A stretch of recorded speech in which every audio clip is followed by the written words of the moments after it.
So before we start, I am going to spoil the final area and the boss of this expansion. If you don't want to know what it is, I suggest that you skip that part. I'll bring it up more when I get there, but just for now, here is your warning.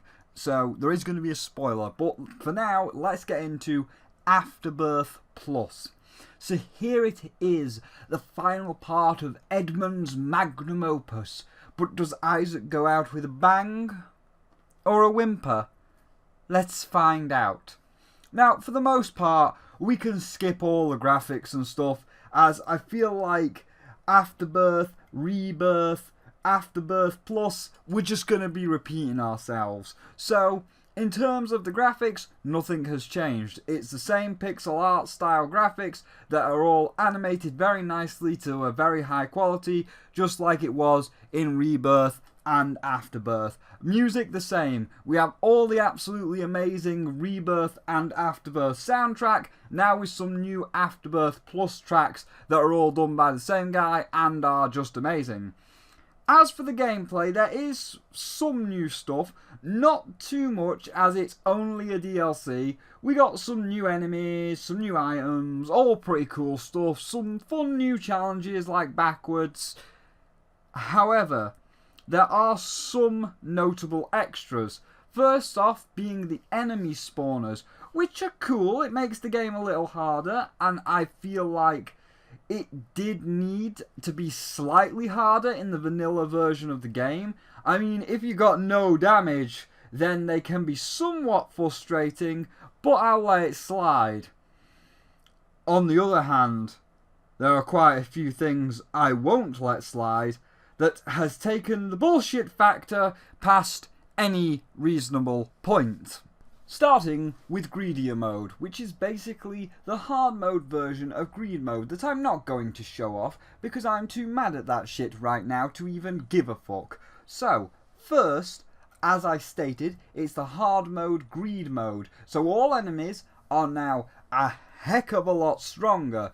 But on top of that, you get less coins out of each round, which means you are forced to buy less shit, which in turn means Ultra Greed is just a miserable time. Oh, but it does not stop there, as Ultra Greed has a second form now, and if you don't have the D4, D100 or some game-breaking combination, then just get out. You're not winning. And you won't, because fuck you. Oh, and if that was not enough, well, keep these words in mind, as Greedier mode only gets more bullshit, but it ties into another part of the game. Same with our new area and boss. So, spoiler warning, this is the spoiler warning, you have been warned. But after beating Hush with the new character, you unlock a new area after you beat Blue Baby in the chest, called The Void. It's a bit of a lackluster area, if we're to be honest. All it is a supersized floor which consists of rooms from all the other floors. So sometimes you get an easy basement room, or sometimes you get a harder chest room. Honestly, it did not need to be as big as it was, and it only serves to wear you down for the true final boss. I mean, cool thing about the floor is there are 5 or 6 boss rooms, so you might not pick the right one and end up fighting a boss that you haven't before. But at the same time, it's just normal bosses like Isaac or the Lamb, with nothing new about them. They don't have any different attack patterns. The only thing different is every couple of seconds it will do the Rayman Legends 8-bit thing, where it will put extreme static on the screen or extreme retrovision on the screen, as we can see here, which can lead to a cheap hit or two, but if you know the pattern then you're fine. And what is cool is the 6 sub-bosses will give you a few last items for the real final boss. The real final boss can go and fuck himself, and is one of the worst bosses I have ever seen in a video game that was made purely for the straight sake of stressing out the player and making you want to throw your fucking keyboard out the window. Meet Delirium. he's a huge head monster like Hush. And like Hush, he's got the bullshit armor. Only a fucking super powerful version of Hush's bullshit armor. So no matter your damage, you're not going to do all that much damage to him. But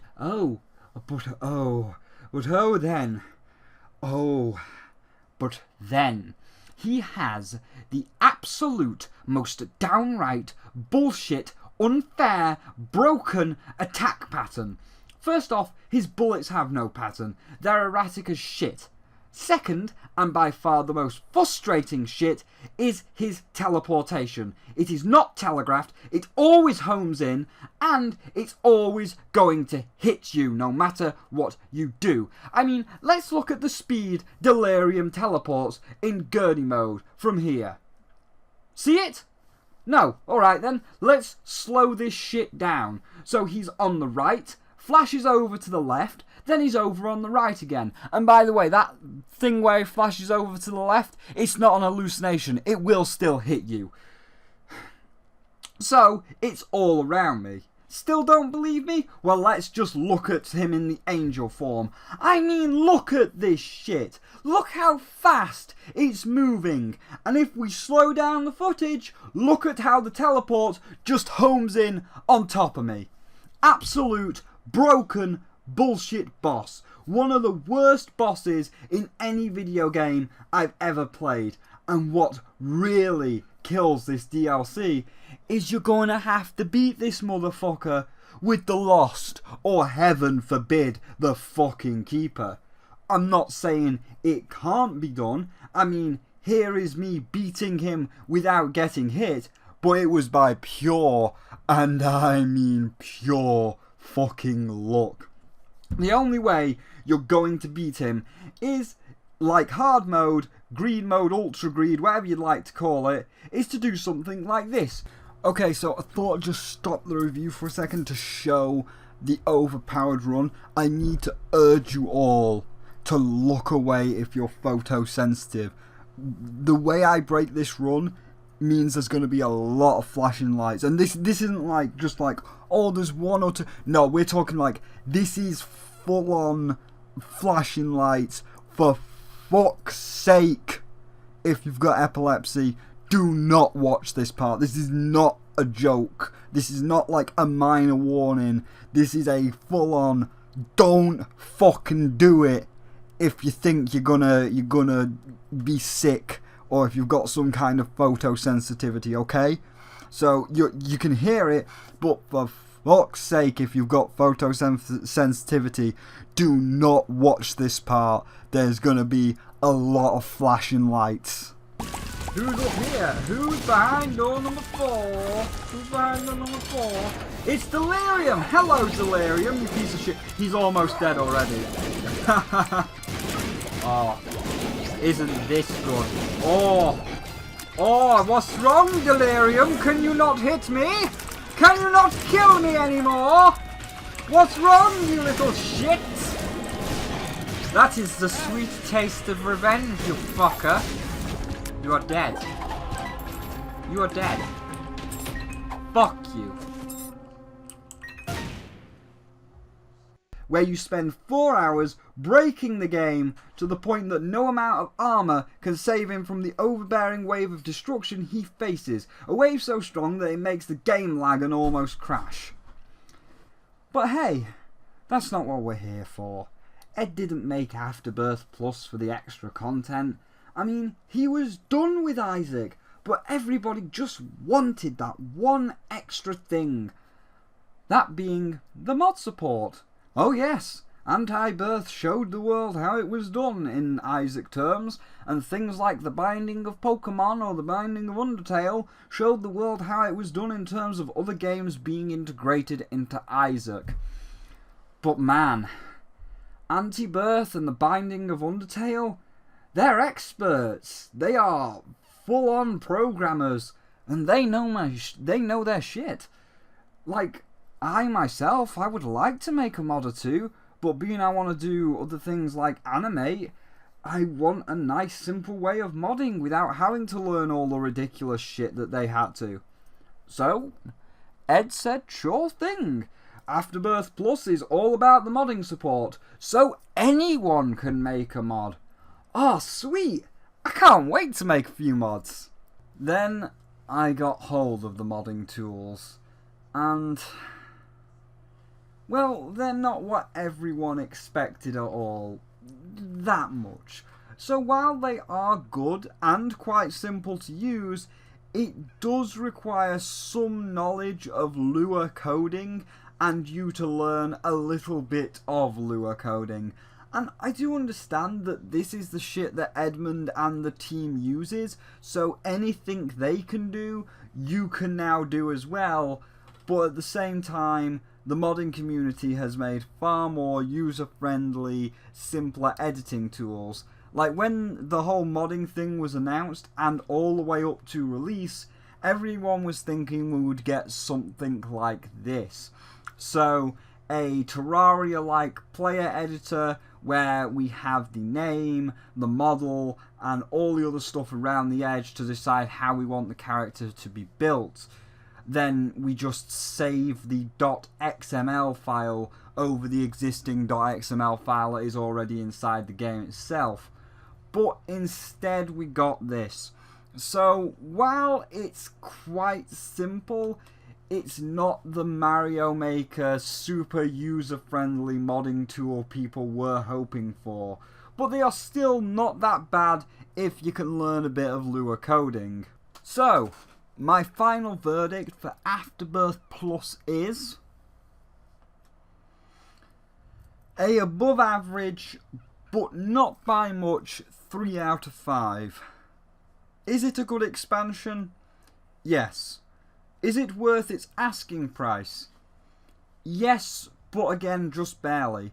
In terms of gameplay, it's done enough and added enough content and achievements to make it a final DLC and make it viable, and if anyone wants to learn a very easy coding language to make mods of their own, or even games of their own, the Lua modding tools are a great place to start. But the absolutely ridiculous difficulty of Greedier mode, the absolutely obnoxious new final boss, and the modding tools not being as user-friendly as people would have hoped, does drag the score down quite a bit. But there is one big reason for all of it that I can agree with. You see, on Steam, Afterbirth Plus has mixed reviews, and there are a lot of thumbs down. Some people, like this child, are being absurd, like the modding tool should have been free. Yeah, of course they should. All modding tools should be free. Hey, Nintendo, you dumb fucking idiots! What are you doing? Mario Maker with its level creation tools, you should have made it free. Little Big Planet, you stupid cocks. You've got a level editor. That should have been made free. The whole game should have been free. You, sir, are being quite absurd. But there are a lot of thumbs down, and when you remove the absurd people that wanted the modding tools for free, all the thumbs down pretty much say the same thing. It's not anti-birth. And to an extent, they are right. Afterbirth had a whole alternate path with the downpour, to the mines, to the mausoleum, to the corpse. Crazy secrets like assembling 3 knife pieces and the lost soul that to this day no one has worked out his secret. Anti-birth feels like what Afterbirth Plus should be. And if you are a dedicated Isaac fan and you're coming straight from Antibirth to Afterbirth Plus, it does feel like a huge step backwards. But maybe, just maybe, I will be proven wrong. As Ed said, he'd hidden a secret so deep that not even the data miners can find it.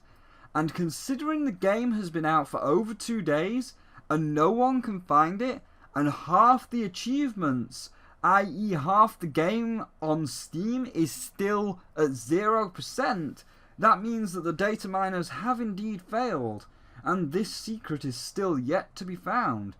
So maybe there is an anti-birth in here somewhere. And maybe I might have found it. But when I did not have time to react. You see, I was on a stupid run, and I've got it recorded so that you can see it in the act, okay? So I was on a stupid Apollyon run, and I had Void. I saw the Book of Secrets, and when I was sucking it in, I already had the Forget-Me-Now in the Void. So naturally, I was resetting.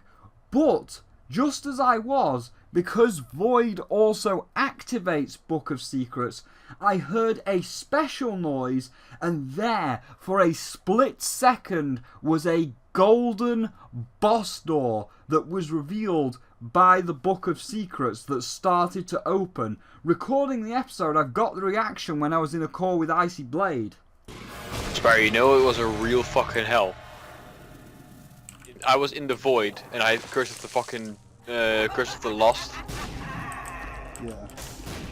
I couldn't see the map in the Void. I had no fucking idea where I was, but I eventually found all the bosses. You have no idea where you were? No. Dude, I had no map. I had no map on the Void. I mean, that's... having no idea where you are, that seems a little familiar.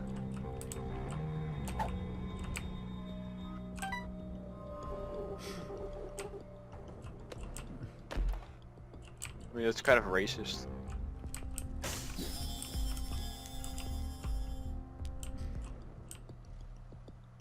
Because I have no idea where I am.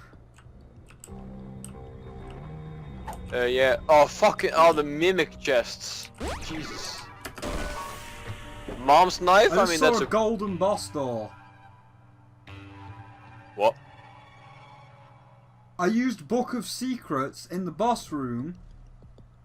Alright, hello everybody. This is a quick bit of post-commentary. I just wanted to do a quick frame-by-frame with you all, just to show how it goes in. So as you can see, the boss door is definitely on the right there. You can see the skull on the right. This is at 1/10 the speed, by the way, so don't worry, the video normally doesn't run at this speed. You'll see the proper run working as intended. But look, I'm walking in to the right hand door. It's slightly hard to see, but you'll see the screen pulls across to the left right now. The boss door is definitely on the left. It's slightly hard to make out, but if you just look above the +91 when the tears upgrade disappears, you'll see that the normal regular ass boss door is definitely on the left. So it's going to be just above the 36. There's the regular boss door on the left. It still stays, but then a golden boss door appears right at the bottom there. So that was on Depths 1.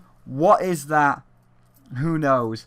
So now my goal is to find the Book of Secrets and use the Book of Secrets on every boss fight, because that might be where all of these 0% achievements are hiding, behind that golden boss door. And that's not the regular boss door. The regular boss door was to the left and the deal with the devil was to the right. That was on the bottom. So maybe there is more here than meets the eye, but only time will tell. For now, it's still a fun expansion and worth the asking price, especially if you are a mod creator or want to learn Lua code to make mods. But it's time to stop, and I think Ed and everyone at Team Meat knows this. They hit their peak with Afterbirth, and we are now seeing the slippery descent with it not being as popular, which I can agree with. However, I do trust Ed and his word that this is the last one. He just wanted to add the modding tools before stopping, and I believe that he will definitely now stop with Isaac. Unlike a certain other developer that he said he was going to stop and never did, and thus trading in all his credibility and respect everyone had for him and now hates him. Isn't that right, Scott Cawthon?